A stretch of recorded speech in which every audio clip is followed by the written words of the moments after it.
Hello students, मैं विक्रम सहजपाल एक बार फिर आपके साथ हूँ।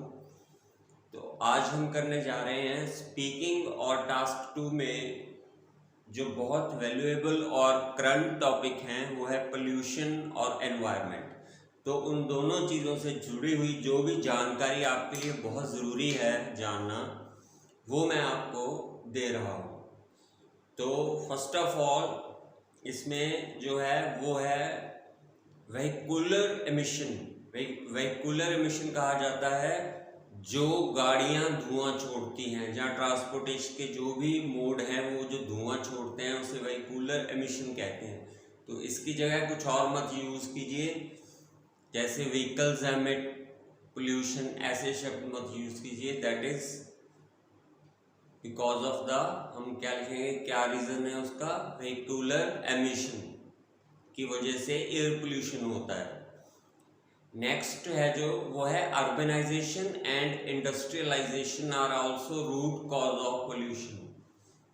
अर्बनाइजेशन, जो शहर बढ़ रहे हैं, ज़्यादा लोग शहरों की तरफ जा रहे हैं, तो शहर हैं जो वो कंजेस्टेड हो गए हैं, वहाँ पर कैपिटा जो पीपल हैं वो बढ़ते जा रहे हैं, जिसकी वजह से, और इंडस्ट्रियलाइजेशन, इंडस्ट्री बढ़ रही है, जिसकी वजह से क्या कारण होता है, ये रूट कॉज है पोल्यूशन का, इंडस्ट्रियलाइजेशन और अर्बनाइजेशन। थर्ड है government is responsible for dumping waste. सरकार जिम्मेवार है, जो वेस्ट है उसको डंप सही तरीके से नहीं किया जाता। Over use of natural resources, जो कुदरती संसाधन हैं उनका सही उपयोग नहीं किया जाता। And chemical waste in the water, और केमिकल जो इंडस्ट्रीज लगी हुई हैं उनका जो लेफ्ट ओवर केमिकल्स हैं, जो उनके केमिकल्स काम के बाद जो पोल्यूटेड केमिकल्स बचते हैं उनको वो नहरों में, नदियों में छोड़ देते हैं, जिससे पानी है जो वो बहुत पोल्यूटेड हो जाता है। ये बहुत बड़ा कॉज है। तो ये 3 मेजर कॉज अपने लिखने हैं, वेहिकुलर एमिशन, अर्बनाइजेशन, इंडस्ट्रियलाइजेशन, और responsible dumping waste, over use of natural resources and chemical waste in the water. तो इनको आप लिखेंगे सॉरी, तो इनके वजह से हमें कॉजेज पता चलते हैं कि क्या वजह है जिसकी वजह से जो पोल्यूशन है वो बढ़ रहा है। इफेक्ट्स इसके क्या होंगे? इफेक्ट्स इसके होंगे rise in green house gases, जो गर्म हवाएं हैं, जो कार्बन डाइऑक्साइड है, उनको हम ग्रीन हाउस गैसेस कहते हैं, वो बढ़ती है, जिससे कि एसिड रेन होती है। वो बढ़ने की वजह से तेजाबी वर्षा होती है और ग्लोबल वार्मिंग होती है।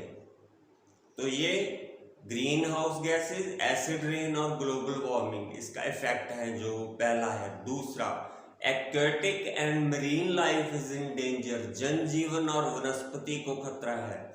जो जल से जुड़ी हुई जनजीवन है और वनस्पति है वो खतरे में पड़ गई है पोल्यूशन की वजह से।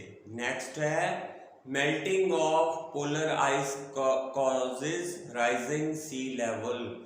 जो उत्तरीय ध्रुव हैं हमारे, उत्तरी और दक्षिणी ध्रुव के, उनको ध्रुवों को पोलर आइस कैप्स कहा जाता है। वहाँ पर बर्फ जमी हुई है, ग्लेशियर्स के रूप में बहुत बड़े बड़े बर्फ के टुकड़े हैं जो जमे हुए हैं, वो पिघल जाते हैं गर्मी की वजह से, और वो सारा पानी जो है वो समुद्र में आता है। तो समुद्र से उसका सी लेवल जो है वो बढ़ रहा है, वो खतरे के निशान से कहीं आगे ज़्यादा जा चुका है, जिससे हमारे पास रहने लायक ज़मीन कम होती जा रही है, जंगल कम होते जा रहे हैं।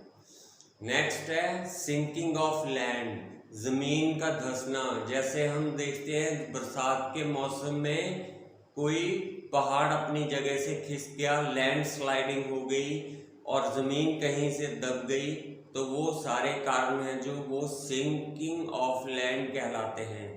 उसके बाद अगला इफेक्ट क्या है, direct ultraviolet rays are causing skin damage. जो अल्ट्रावायलेट रेज आती हैं सूरज से, वो जिसे पराबैंगनी किरणें कहते हैं, वो किरणें चमड़ी पर बुरा प्रभाव डालती हैं, बहुत नुकसान पहुंचाती हैं। और नेक्स्ट है फैटल रेस्पिरेटरी सिस्टम। पोल्यूशन की वजह से रेस्पिरेटरी, जहां हम सांस लेते हैं, सांस लेने वाली जो हमारी नाली है और जो तरीके हैं वो रेस्पिरेटरी है। फैटल मतलब जानलेवा, रेस्पिरेटरी सिस्टम जानलेवा श्वास से संबंधित बीमारियों के शिकार हम होते जा रहे हैं। तो ये इफेक्ट्स हैं पोल्यूशन के। अब आ गए सोल्यूशन। सोल्यूशन हमारे पास है, first of all eco friendly product should be use by the people. Eco friendly product use करने चाहिए लोगों को। जैसे शॉपिंग करने जाते हैं तो प्लास्टिक बैग्स ना लें अपने साथ, घर से जूट बैग या बना हुआ कपड़े का थैला लेकर जाएं, उसमें सामान लेकर आएं। और जो पानी बाहर यूज़ करते हैं तो बॉटल अपने साथ कैरी करें। और अगर बाहर से बाय करते हैं तो पानी पीने के बाद उसे इस तरह क्रश करें कि वो दोबारा रीयूज़ ना हो सके और उसको हम अवॉइड करें। नेक्स्ट है use renewable energy like wind and solar energy. और जो हमारे पास शक्ति के साधन हैं जिनसे हमें शक्ति मिलती है, जैसे कि इलेक्ट्रिसिटी हो गई, तो ऐसी के लिए हम विंड मिल यूज़ कर सकते हैं, जिससे कि बहुत सारे बड़े बड़े जो प्रोजेक्ट्स हैं वो चल सकते हैं। एनर्जी सोलर सिस्टम है जो वो घरों के ऊपर हम लगा सकते हैं, जिससे हमें इलेक्ट्रिसिटी, एक बार हमें सिर्फ पैसा खर्च करना पड़ता है, लेकिन उसके बाद लाइफ टाइम के लिए हम वो सोलर एनर्जी यूज़ करते हैं। सूर्य की गर्मी का इस्तेमाल करके बिजली का उत्पादन करना चाहिए या हवा का इस्तेमाल करके विंड मिल्स लगानी चाहिए। नेक्स्ट है chemical treatment plants of industry. Industry में जो वेस्ट होती है उसको ट्रीटमेंट प्लांट्स लगाने चाहिए, ताकि वो ट्रीटमेंट प्लांट्स जो हैं वो उसको साफ कर दें। जो केमिकल वेस्टेज डेंजरस है उसको क्लीन कर दे, उसके बाद वो उसे कहीं बाहर छोड़े, ना कि सीधा छोड़ दे। नेक्स्ट है रिसाइकल वेस्ट। वेस्ट को हम दोबारा यूज कर सकें। Sustainable development. सस्टेनेबल डेवलपमेंट वो होती है जो कुदरती साधनों को बिना हानि पहुंचाए तरक्की करना, यानी कि कुदरती साधनों को बिना नुकसान पहुंचाए जो तरक्की होती है उसे सस्टेनेबल डेवलपमेंट कहते हैं। तो हमें रिसाइकल वेस्ट और सस्टेनेबल डेवलपमेंट पर ध्यान देना चाहिए। नेक्स्ट है sewage treatment plants. Sewage treatment plants लगाने चाहिए, जिससे जो हमारा वेस्ट है, कूड़ा है, वो पूरी तरह ख़त्म हो जाए। जैसे कि वेस्टर्न कंट्रीज़ में करते हैं, उनका सारे कूड़ा इकट्ठा करके उसको सारे को राख में कन्वर्ट कर देते हैं, जला देते हैं पूरी तरह, और उसके बाद उसे समुद्र में छोड़ देते हैं। राख जो है वो उसमें डूब जाती है, तो उससे नुकसान नहीं होता। हमारे पास हीप ऑफ गार्बेजेस होते हैं जिससे बीमारियां फैलती हैं, जिससे बहुत ज़्यादा नुकसान उठाना पड़ता है। तो इसलिए हमें सीवेज ट्रीटमेंट प्लांट्स की बहुत ज़रूरत है जो कूड़े को ख़त्म कर दे। नेक्स्ट है control green house gases. Green house gases को कंट्रोल करना है, कार्बन डाइऑक्साइड को कंट्रोल करना होगा सरकार को। उसके लिए डिफरेंट ऑप्शंस जो हैं वो यूज़ करने चाहिए।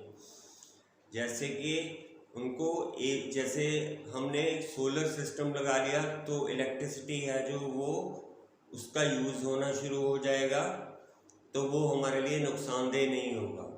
कंट्रोल ग्रीन हाउस गैसेस को कंट्रोल करना है, जिससे कि जैसे लोगों को अवेयर करना कि वो क्या करें। वो अगर जॉब करते हैं किसी जगह पर तो कोशिश करें कि पब्लिक ट्रांसपोर्ट का यूज़ करें, प्राइवेट ट्रांसपोर्टेशन को कम कर दें, जिससे कि गाड़ियां कम हो जाएं रोड पर, बाइक्स कम हो जाएं। नेक्स्ट है try to save the ozone layer.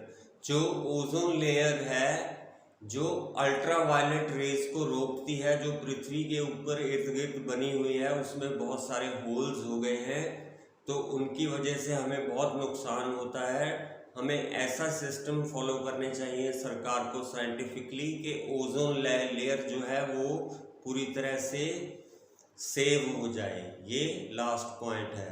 तो मुझे पूरी उम्मीद है कि आप पोल्यूशन से जुड़ी हुई ये सारी जानकारी अच्छे तरीके से कर लेंगे और एक अच्छा सा स्पीकिंग टॉपिक तैयार कर लेंगे और राइटिंग टॉपिक तैयार कर लेंगे, जिसमें आप ये सारी वोकैबुलरी यूज़ करके अपने आप को डिस्क्राइब कर सकते हैं। Thank you very much.